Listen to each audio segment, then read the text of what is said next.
When you think of a ninja, you think of black pajamas. You think of smoke bombs, throwing stars, and rooftop assassinations in the dead of night. But the true origin of the ninja isn't found in an anime. It is found in a chronicle called the Nihon Shoki. In that book, a story is told. It is about a man with no mask, no clan, and no katana. Only one word describes him: shinobi. Not a soldier, not a samurai, but a shinobi, which literally means to hide. Being a ninja wasn't about fighting, but about hiding. So, who was the man so extraordinary that an entirely new word was created just for him? Otomono Sahito, inventor of the shadows, with the help of an important prince. To understand Sahito, you must understand the world he lived in. It is the late 6th century. Japan is not yet the unified land of the shogun. It is a fragile collection of powerful clans, all fighting for influence over the imperial court. Enter Prince Shotoku. You can't tell this story without him. Shotoku was leading Japan under Empress Suiko, the first woman emperor of Japan. The absence of a male emperor made the clans more prone to rebellion. But Shotoku was a visionary. He saw an opportunity to centralize power, modernize the military, bring a new religion called Buddhism, and create a constitution in favor of the empress. He was probably the most important figure of his time. Visionary leaders make powerful enemies. Having lost a war to the prince, the Mononobe clan hated Shotoku's reforms. They were the guardians of the old traditions, and the court itself was a nest of vipers. One wrong move, one whispered conversation overheard by the wrong person, and Shotoku would be dead.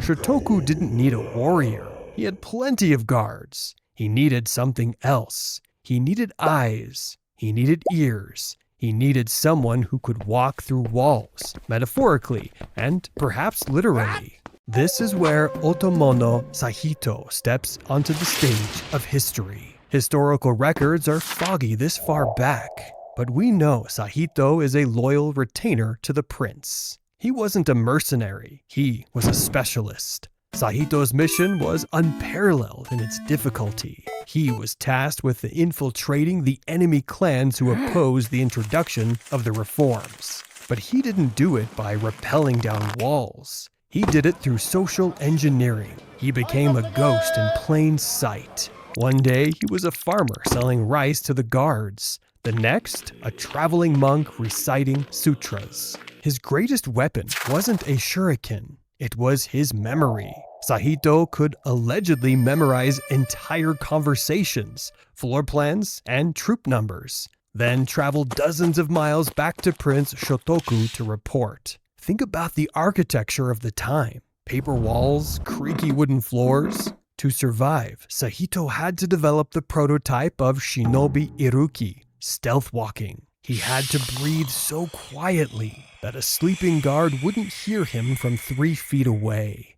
Prince Shotoku's victory over the anti-reformist clans is largely credited to his political maneuvering and military strategy. But historians and ninja enthusiasts argue that he never could have made those moves without the intelligence provided by Sahito. Sahito gave Shotoku the one thing a leader cannot rule without: the element of surprise. So, what happened to Sahito? Did he vanish? No one knows exactly, but we know this. He was so successful at his craft that he created a tradition that would endure for centuries. Families in mountainous regions like Iga and Koga developed specialized training after Sahito. They mastered night infiltration, silent movement, disguises, espionage, sabotage, escape techniques. By the 1400s, ninja clans were famous enough to be hired by warlords. But everything traces back to these early beginnings. People like Sahito.